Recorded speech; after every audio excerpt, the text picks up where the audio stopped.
Tahimik na dumating si Lola Mercy sa bayan ng San Gabriel. Nangupahan siya sa isang bahay doon. Kasabay ng pagdating niya ay ang paglaganap ng aswang na nambibiktima tuwing sasapit ang hating gabi. Ikinabahala ito ng mga taga San Gabriel. May nakapansin naman kay Lola Mercy, si Aling Matilde. Sinabi niya sa kaibigang tindera na mula nang mangupahan doon ang matanda ay nagsimula na ang balibalitang aswang sa bayan nila. Sinang-ayunan naman iyon ng tinderang si Aling Josie. Baka nga raw iyon ang aswang. Dahil sa kanilang pagdududa ay minanmanan nila ang matanda. Nagkandatuwad sila sa pagsilip kay Lola Mercy sa bintana. Pero hindi makontento si Aling Matilde. Naghanap siya ng matutuntungan para makita niya mabuti ang ganap ng matandang babae sa loob ng bahay. Isang sirang upuan ang tinuntungan niya. Mula roon ay nakita nga niyang may kinuhang bote ng langis mula sa loob ng gusgusing bag ang pobreng matanda. Sabik sana siyang makita na ipahit iyon sa katawan tulad ng ginagawa ng mga aswang sa mga pelikula. Pero hindi na niya nakita nang bigla siyang mahulog mula sa tinutuntungang sirang bangko pabagsak sa sahig na lupa. Napilayan na nga ay hindi pa rin matahimik ang kaluluwa ni Aling Matilde sa paghihinala niya kay Lola Mercy na isa itong aswang. Kaya naman inutusan niya ang dalagang anak na si Charlotte na siyang magmanman sa matanda. Napilitan ang dalaga na sumunod sa ina. Nakita niya ang upuan na nakatambak sa isang sulok ng bakuran. Tumuntong din siya ron para makasilip sa may kataasang bintana ng bahay. Si Gabriel noon na padaan lang ay napa-second look nang matanaw ang dalagang nakatingkayat sa pagsilip sa bintana. Nagsimulang umuga-uga ang bangko hanggang sa tuluyang mawalan ng balanse si Charlotte. Matutulad sana siya sa nanay niyang napilayan kundi lang maagap siyang nasalo ni Gabriel. Nagtama ang mga mata nila. Nagtama lang. Kayong ano dyan? Sabay silang napatingala sa matandang napadungaw sa bintana at tumingin ng makahulugan sa kanila. Sa takot ay nagunahan na sila sa pagtakbo. Sa pag-akalang hinabol pa sila ng matanda ay nagubli ang dalawa sa likod ng matipunong puno. Tinanong ni Charlotte kung nakita ba ni Gabriel ang kakaibang mata ng matanda. Ani Gabriel, si Lola Mercy yun at usap-usapan nga raw sa tindahan ng nanay niyang si Aling Josie na aswang ang matandang yun.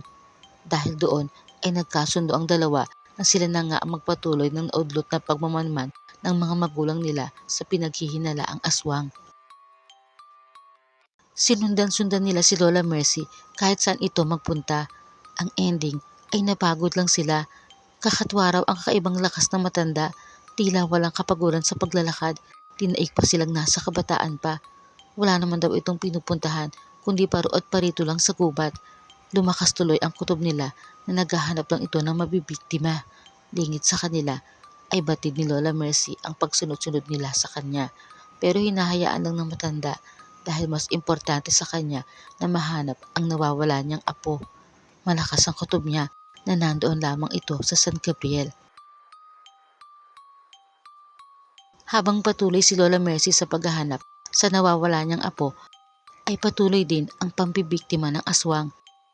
Hanggang sa lumaki na rin ang pagdudula sa kanya ng mga taga San Gabriel at nagpasya ang mga ito na hulihin siya at itali sa parke. Ngunit hindi kinakitaan ng anumang pagkabahala si Lola Mercy. Hinayaan niya ang mga tao sa gusto nilang gawin. Alam niya kung paano ililigtas ang sarili. Tsumitsyempo lang siya dahil naamoy na niya ang kanyang apo. Nasa paligid lang ito. Nagpalinga-linga si Lola Mercy habang si Kapitan at mga tanod niya ay nag-uusap-usap pa. Humahangos namang dumating sa eksena sina Charlotte at Gabriel. Iginiit nila na hindi aswang ang matanda. Tinanong sila ni Kapitan kung ano ang ebidensya nila.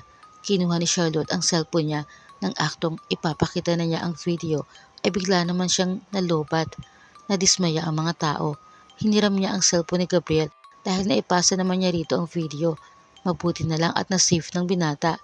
Ito ang pinakita nila sa mga tao kung saan si Lola Mercy ay nakuhanan nila ng palihim habang ito ay tahimik na nagdarasal hawak ang rosaryo. Bigla namang namataan ni Lola Mercy ang apo. Sinasabi na nga ba niya't naroon lang ito. Oras na para pakawalan ang sarili. Mula sa tagiliran ay pilit na inabot ng kamay niya ang maliit na punyal na nakatago sa mahaba niyang damit. Kinalag ang tali at mabilis na hinabol ang apo niya na nakita niyang tumalilis at tumakbo patungong gubat. Nagulat ang mga tao, pero tanging sina Gabriel at Charlotte lang ang sumunod sa matanda. Dahil mabilis na nakapagtago ang apo, kaya kinausap ni Lola Mercy sina Charlotte at Gabriel kung sino sa kanilang dalawa ang maari niyang maging pain sa aswang. Nagkatinginan ang dalawa. Lumalabas na si Lola Mercy ay isa palang aswang hunter at ang kanyang apo ay nayanggaw ng kalaban niyang aswang, kaya't naging aswang na rin ito. Nag-uyu-uyuhan ng dalawa kung sino sa kanila ang papayag sa nais na tulong ng matanda para mahuli ang kanyang apo. Ayaw ni Gabriel, ani Charlotte, kapangalan pa naman ito ng santo pero duwag. Ani Gabriel, tinamad lang mag-isip ng pangalan ang nanay niya, kaya ipinangalan na lang siya sa lugar nila na San Gabriel, pero hindi siya santo para magpakabayani. Bakit daw hindi na lang si Charlotte? Strong naman ang personality nito kaya nakapangalan niyang karakter sa cartoons. Ang ending ay dalawa silang ipinain ni Lola Mercy. Ginawa nila iyon nung sumunod na gabi. Kunway kinabi ng uwi ang dalawa. Pero ang panginginig sa takot ni Charlotte ay totoo dahil takot talaga siya sa aswang. Sinamantala naman iyon ni Gabriel. Niyakap niya ang dalaga nang magsumiksik ito sa kanya. Maya-maya pa'y kasunod na nila ang binatang aswang na apo ni Lola Mercy. Inaamoy-amoy na sila at binabalak biktimahin. Ito pala ang nambibiktima sa San Gabriel. Nang mayanggaw daw ito ay napatay nito ang sariling mga magulang kaya tumakas at nagpakalayo-layo. Kaya kung saan mabalitaan ni Lola Mercy na may nambibiktimang aswang ay doon siya naninirahan pansamantala para hanapin ito. Mula sa pinagkukublihan ay dinamba ni Lola Mercy ang apo. Nagpumiglas ito ngunit hindi siya umubra sa malakas pang matanda na dating aswang hunter nung kabataan niya. Nagdudumilat ang mga mata nila Charlotte at Gabriel sa nasaksihang pagpapambuno ng maglola hanggang sa ang punyal ay magawang itarak ni Lola sa apo.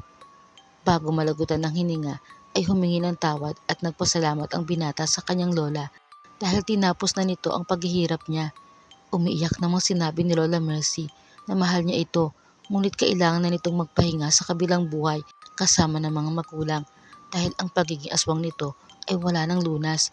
Pati sina Gabriel at Charlotte ay napaiyak din sa eksenang iyon ng maglola. Bago nilisan ang San Gabriel, ang bote ng langis ay iniwan ni Lola Mercy kay Charlotte. Makakatulong daw iyon sa pagdetect kung may aswang sa paligid. Kapag kumulo ang langis, ibig sabihin ay meron, kaya dapat silang mag-ingat. Nangingiting sinabi ni Charlotte na yun daw pala yun. Ang akala kasi ng nanay niyang si Aling Matilde ay lotion ng aswang. Dahil sa naging karanasan nila mula noon ay naging malapit sa isa't isa sina Gabriel at Charlotte hanggang sa magkatuluyan sila at nakabuo ng sarili nilang pamilya. Ikinuwento nila ang karanasang iyon sa naging anak nila na si Obet. Tinanong ni Obet kung anong pangalan ng apo ni Lola Mercy dahil hindi ito nabanggit sa kwento. Natatawang sinabi ni Gabriel na Obet ang pangalan ng apo ni Lola Mercy at doon nila kinuha ang pangalan niya. Sabay tawanan nila.